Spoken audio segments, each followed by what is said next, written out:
I think a couple of things. One is, I don't know if the time is right for this because of the current economic climate, but I think that we have established ourselves not just as one of, if not the premier environmental program of the state. We're certainly the only school that has a department of environmental science. And I think we are well positioned with some careful faculty hires to have a really first-rate PhD program here in environmental sciences. There isn't one in the state right now, and I think we need very clearly to grow the environmental program and to produce, well-trained environmental scientists. Our graduate program has more than doubled in the last 3 years, and so despite tough economic times, the job market is actually very good.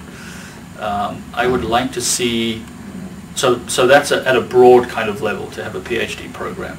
We can't do that with our current staffing levels because we're stretched very thin here, both in the department and in the institute. So we would need to make some careful hires. One area that we're weak on and that I would like to see developed is the area of air and air quality. It's a very important issue here in the Metroplex and in the state, certainly. And so even though I have a climate background, we don't have anyone actively working in air quality and ozone and things like that. So that's an area that I would like to see developed for sure.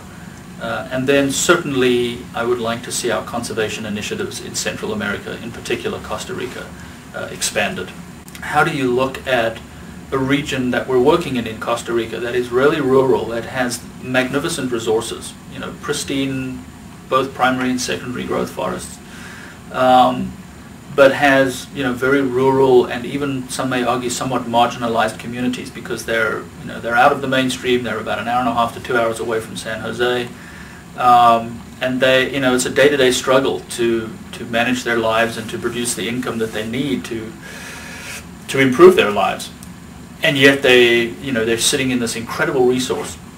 And so what we're trying to do is trying to develop programs that that help them to both manage their resources but also improve their own lifestyles, but also to get our students to understand that not everybody lives the lifestyle that we do here in the United States.